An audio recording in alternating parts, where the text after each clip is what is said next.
दोस्तों नमस्कार, आदाब, सत श्री अकाल। बीपी मंडल साहब की जयंती के अवसर पर आप सभी लोगों को बहुत बहुत बधाई, हार्दिक शुभकामनाएं।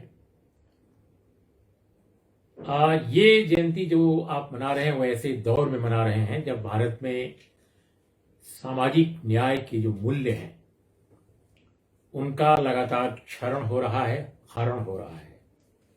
बीपी मंडल साहब ने अपनी रिपोर्ट के जरिए भारत में सामाजिक न्याय की लड़ाई जो पहले से चली आ रही थी, अलग अलग चरणों में, अलग अलग इतिहास के कालखंडों में, अलग अलग महापुरुषों के प्रयासों और भूमिकाओं के जरिए उस लड़ाई को मंडल साहब ने एक ऐसे मुकाम पर पहुंचाया, एक ऐसे मंजिल पर पहुंचाया जो आज़ाद भारत को, आज़ाद भारत में जो उस समय का उत्पीड़ित समाज का एक बड़ा हिस्सा था, उसके लिए बहुत बड़ी जरूरत थी।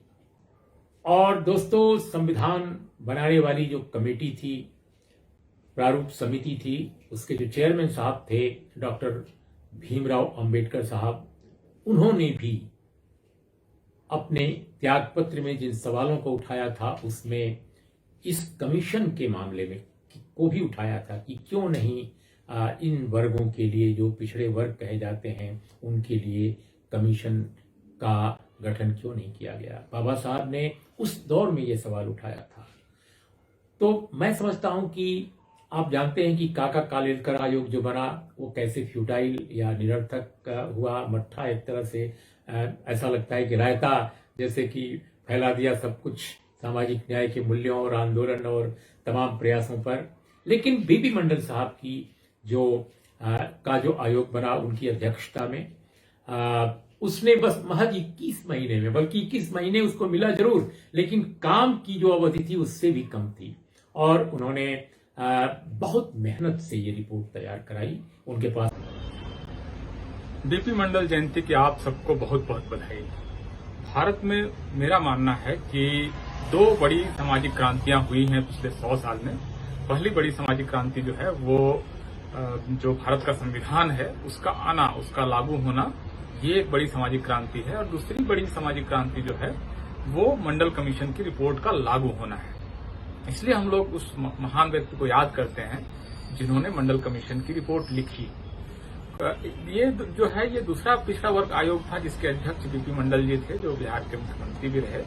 तो ये महत्वपूर्ण इसलिए हो जाता है उनका काम क्योंकि हमने देखा कि पहला जो पिछड़ा वर्ग आयोग था जिसके अध्यक्ष काका कालेलकर थे, उन्होंने किस तरह से अपनी ही रिपोर्ट को खारिज कर दिया और उन्होंने ये इंश्योर कर दिया कि आजादी के बाद 31 साल तक कोई आरक्षण लागू न हो।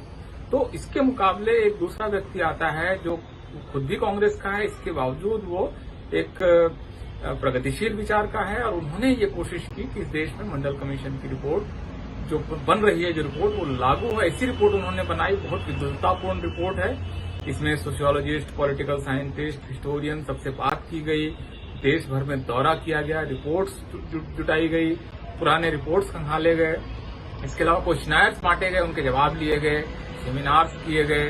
तो एक बहुत कॉम्प्रिहेंसिव रिपोर्ट, ठोस रिपोर्ट तैयार की गई। मंडल साहब की जयंती है, आप सबको बधाई और उनको नमन।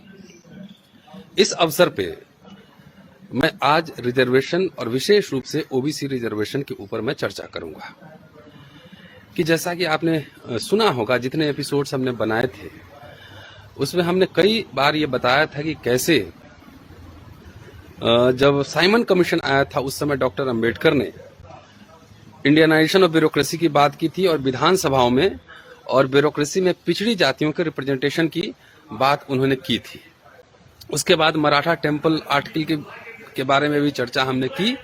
देखिए, स्वर्गीय बीपी मंडल जी की जयंती के दिन माल्यार्पण से ज्यादा महत्वपूर्ण है उन सरोकारों को फिर से याद रखना जिन सरोकारों के मध्य उनकी जिंदगी की पूरी दास्तान है। मेरा मानना है कि आज हम एक ऐसे संक्रमण काल में हैं, उन बहुत से सारे सरोकारों पर काले बादल मंडरा रहे हैं। अत्यंत पिछड़ा वर्ग में वर्गीकरण की बात हो रही है, बिना जातिगत जनसंख्या के आंकड़ों के, बिना किसी दस्तावेज के, एविडेंस के, क्रीमी लेयर के बहाने एक बहुत बड़े वर्ग समूह को, एक बहुत बड़े जाति समूह को हटाने की कवायद चल रही है। सरकारी नियोजन बिल्कुल खत्म है, निजी क्षेत्र एक एक करके सार्वजनिक संपत्तियां निजी क्षेत्र में जा रही हैं, सार्वजनिक उपक्रम निजी क्षेत्र में जा रहे हैं। तो फिर सामाजिक न्याय के सरोकारों का क्या होगा? प्रस्तावना में जब हम न्याय की बात करते हैं, वो न्याय समग्र और अपनी समग्रता में अगर नहीं दिखता है, तो मैं समझता हूं कि बीपी मंडल जी की जो विरासत है, जो हमें वो छोड़ के गए थे, एक जिंदा दस्तावेज जिसे हम मंडल कमीशन कहते हैं, उस जिंदा दस्तावेज के साथ नाइंसाफी होगी। मैं अपील करना चाहता हूं अपने तमाम साथियों से, पूरे देश में आज उनके जयंती पर हम ये प्रण लें, ये शपथ लें, हमारी किसी से कोई लड़ाई नहीं है। हम सिर्फ उन सरोकारों को ना छोड़े जिन सरोकारों का हवाला मंडल कमीशन के दस्तावेज से मिला, जहां से कुछ यात्राएं शुरू हुई, जहां से हमने कुछ मंजिल हासिल किए, लेकिन बहुत सारे मंजिल अभी बाकी हैं। ये वक्त आपस में ये करने का नहीं है कि नहीं ये उधर क्यों खड़ा है, ये उधर क्यों खड़ा है। सामाजिक न्याय के मसले पर सबको एक साथ खड़ा होना पड़ेगा, और अगर हम नहीं खड़े हो पा रहे एक दूसरे का हाथ थाम करके सामाजिक न्याय के सरोकारों को बचाने के लिए, तो संभवतः आज से कुछ वर्ष बाद ये सब कुछ इतिहास बन जाएगा। एक ऐसा इतिहास जो फिर से प्रिविलेज्ड को और प्रिविलेज और अंडर प्रिविलेज्ड को तमाम चीजों से महरूम करता रहेगा। आइए महापुरुष बीपी मंडल जी के जयंती के अवसर पर हम सब एक बार पुनः शपथ लें कि हम उन सरोकारों के लिए लड़ेंगे। वो हकूक हैं और उन हकूकों के लिए लड़ना किसी भी जिंदा कौम के लिए जरूरी है। दबाएं, फिर बेल आइकन की घंटी दबाएं। नेशनल दस्तक को बचाने के लिए बहुत जरूरी है कि हर खबर को शेयर करें, लाइक करें, कमेंट जरूर करें।